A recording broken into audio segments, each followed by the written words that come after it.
Hey guys, welcome back to Popo's Woodworks. It's been a long time since I've done anything woodworking related since I broke my ankle, but I'm actually starting to get a little bit mobile wearing this goofy boot and all that. So I figured I'd get out here and shop. I've got a lot of flags I got to make for a fire department before Christmas, and this is November the 27th. And my problem is trying to find the lumber. I got people messaging me. So anyway, I just wanted to show y'all, do this video on my CNC, the Shapeoko xxl, and show you how I do this. I'm just gonna pretty much, I've already got the flag design, so I'm pretty much gonna flip you around and show you how I've got everything set and the bits that I use to make this come out. Then I'll probably do a time lapse with my GoPro of it actually cutting everything out and me using a touch probe, because I know some guys been asking about the touch probe versus the bit setter. And this, I do not have the bit setter, I do have the touch probe. But anyway, I'll show you how I do it. There's 100 different ways that you can do it, and I do use Carbide Create and Carbide Motion. I don't use the Fusion or the V-Carve or any of that. So I use the system that they supply for free because I'm cheap anyway. So I'm gonna go ahead and flip it around, show you the TV screen and how I've got everything set up on the flags, and we'll go from there. So here's my flag. It's just your generic flag that you've seen. I've got another video on here on my channel of how I do the flags and get the stars and the stripes, but when you go to adding all of this, so basically, like I said, this is everything already set up.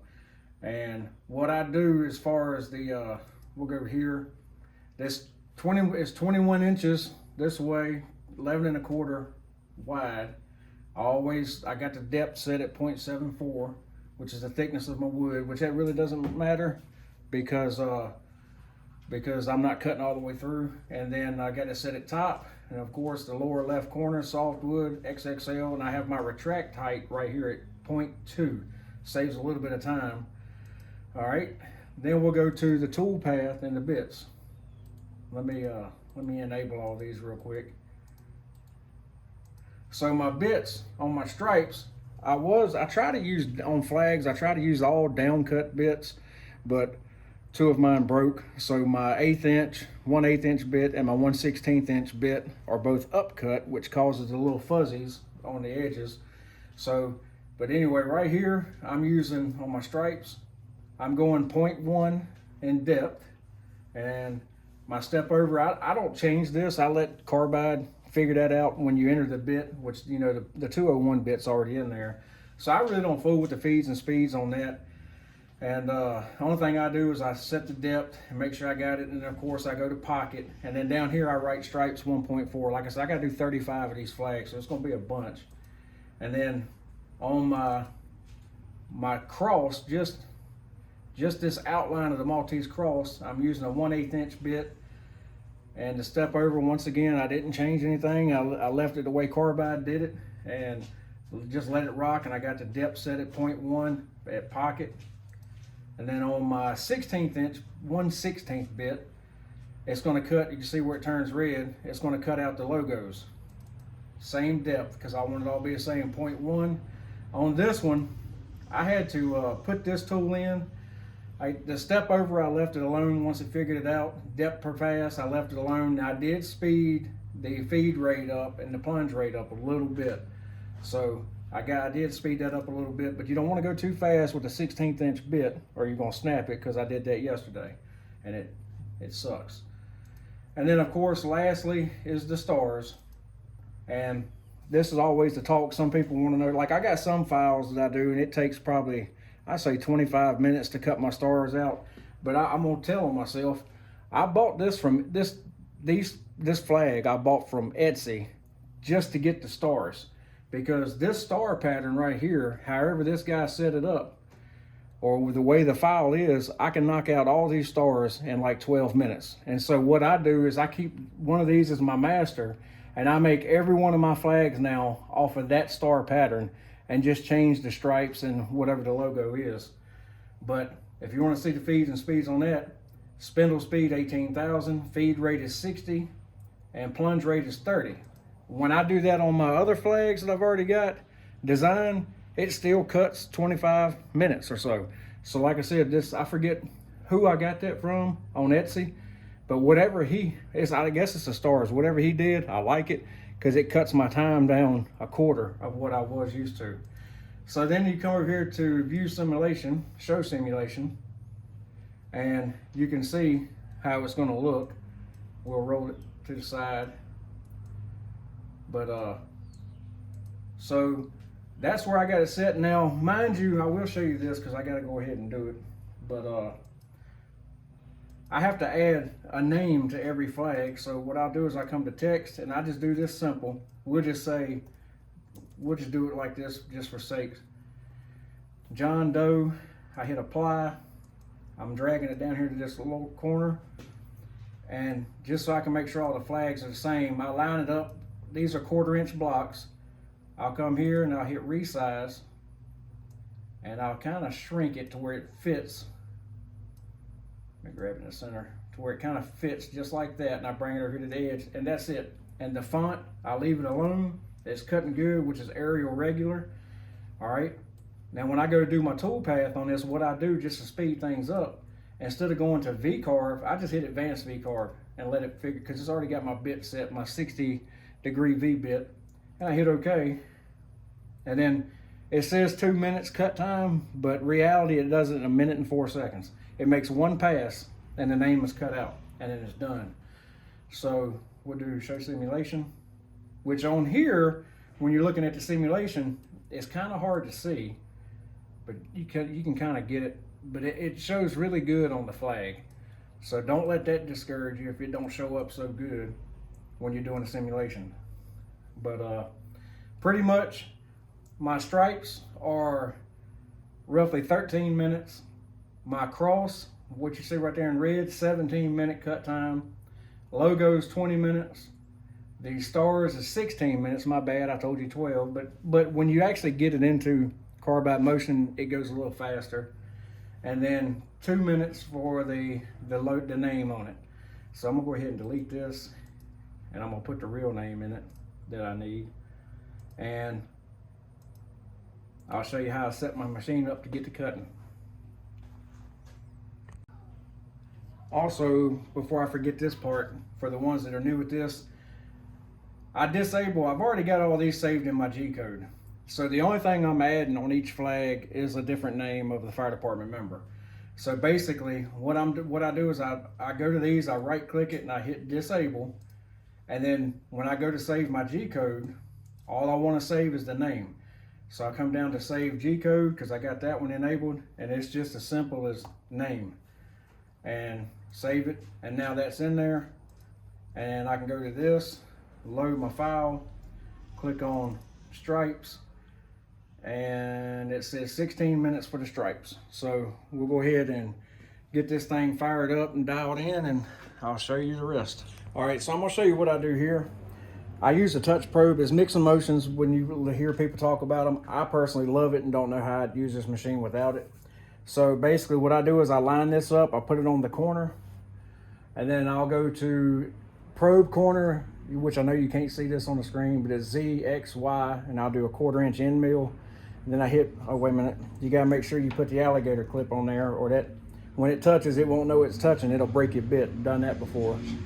So hit begin probing, and I like to hold it because sometimes this may turn just a hair, or it ain't sitting completely flush, and it'll make the flag a little bit off or the stripes off, and when it does that, I end up trashing it because my OCD won't let me give it to nobody.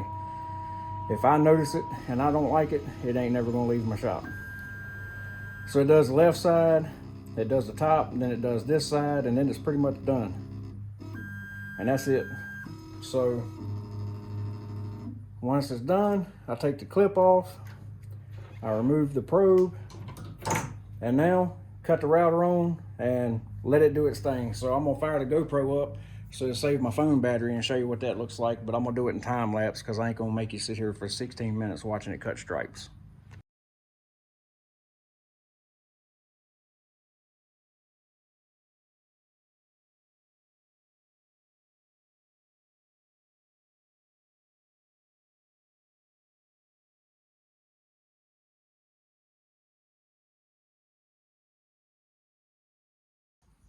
All right, so I got the stripes cut out. So now I just put the 1/8 inch bit in. So this is what I do with the probe.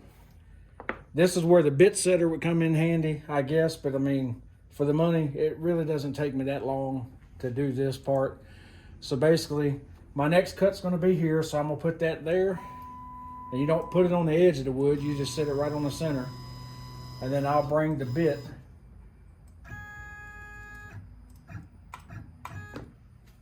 to it like that. All right, so then, if I can get my alligator clip. Now I'm gonna go to probe, and I'm gonna probe Z height, and hit begin probing. So now, the machine knows how deep my bit is and how deep to go on the cut. So from there, now all I gotta do is load my next cut. So I go to run, load new file, and fire department cross, 1/8 inch bit, and hit start, and she's ready to roll, and we'll go ahead and get that going.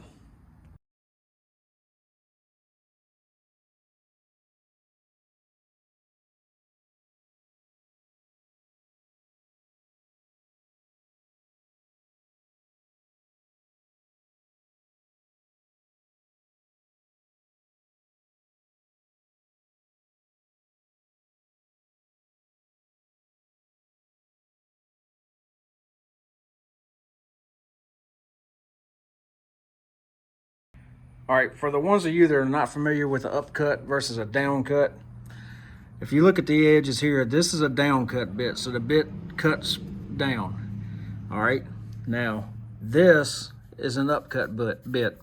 It leaves all these little fuzzies everywhere, and this is why I hate that my other one broke. And I had already ordered them, but they hadn't got here yet, of course. But so now I'm gonna have to take the old sandpaper and go back and knock all them little burrs and stuff off. So that's why it's important to have a down cut bit, because it keeps the edges clean. You don't have to go back and do this extra work like I'm fixing to do. All right, so I just changed to my 1/16 bit, and now I'm gonna probe it again. And I'm gonna hit probe and probe Z height. And now that bit is set, and we are ready to cut the logos.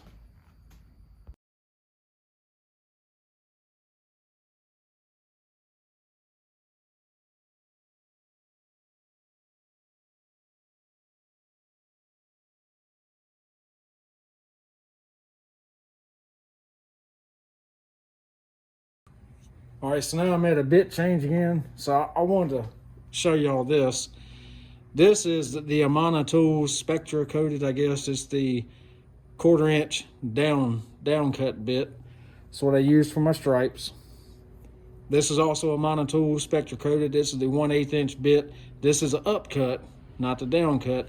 And it's a long shank too. I like the shorter shank, but that's the one that I broke. And then this is a Amana Tool.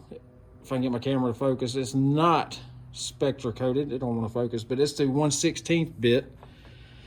So it takes 4 bits to do this flag. And lastly, Amana Tools 60-degree V bit. Where's my camera at? Make that thing focus. And it's Spectra coated as well. So that's the 60-degree. This is what I do my stars and my letters with. So basically, now I'm gonna get this in here, and you gotta be careful with them V bits, because what I do is I hold my finger on it until I get it tight. I gotta drop it down a little bit more, because if that thing falls out and hits that, you're gonna blunt the tip up, and then it's gonna be a jacked up bit. I still use this wrench to come with the Shapeoko, but the other one that you use on the collet, throw that thing in the trash and get you just a regular. This is an Allied wrench, and it is a 1/2 inch. That's what I use here, because that other one, it kept bending, and I got tired of fighting it, and straightening it out. So I went ahead and did that. Okay, so now we're gonna do the stars. And what I do, just to make sure, I said it a bit, but I always put the probe where I'm gonna be cutting, because the wood, especially my wasteboard, it's so raggedy now. I need to change it, and I hadn't done it yet. So I always like to set the thing where I'm going to be using it. I'm gonna go to probe, Z height, and begin. And then that's it. Now, all I gotta do is get this crap out the way and cut the router on, hit start, and it'll knock out the stars. And you'll see how much faster these, which is gonna be time lapse, but you can be able to tell how it passes. How it just takes a heck of a, pretty much the first cut takes out all the star, second cut goes back and cleans it up. I really like this file. And if I ain't mistaken, I think the Etsy flag that I bought was a Marine logo flag. And those stars, I like them so much. That's what like I said earlier, that's what I use on all my flags. All right, let's get cutting.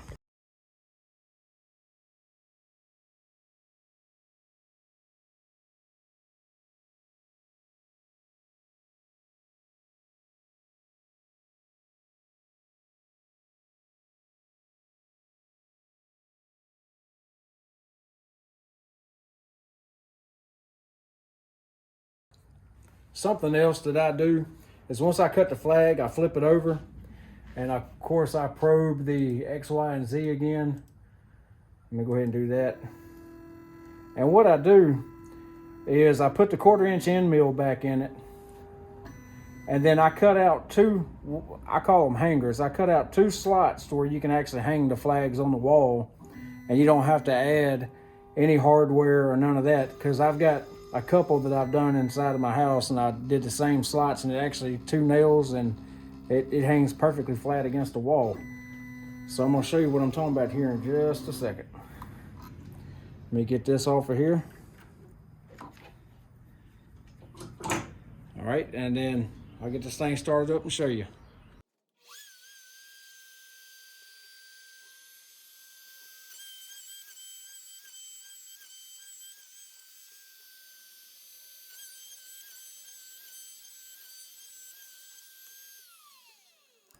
So right here is the 2 slots, and they're just deep enough to where, like I said, you can hang them on a nail and you're done. And then here's the flag. After it's all said and done, I gotta cover up the name. So there's the Maltese cross stripes and the whole flag.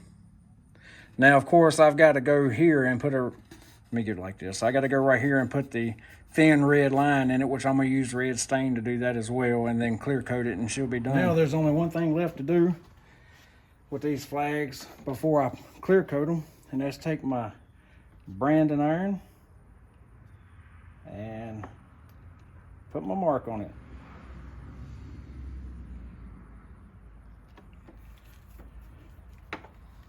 I'm gonna go ahead and do this one while I'm at it.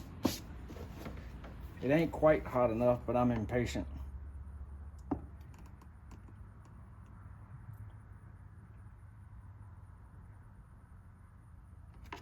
There we go. Just hold it on there a little bit longer. And then I got my brand on it. So that's that. Well, that's it on the flag. I got to go get off my foot because it's starting to kill me now. But anyway, I have 5 done, so I got 30 more to do before Christmas. Yeah, so on top of everything else I got to do.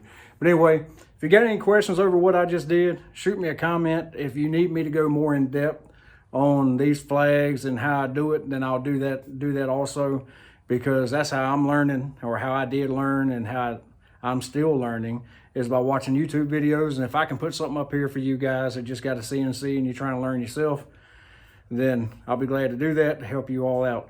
But anyhow, thank you for watching. Like and subscribe if you like the videos. And like I always say, y'all have a nice day. And hopefully before too long, about another 4 to 6 weeks, I can actually start doing some real woodworking after I can get to where I can stand on my foot for long periods of time. But anyway, thank you guys for watching. Y'all have a nice one. And if I don't throw one up before Christmas, have a good Christmas also.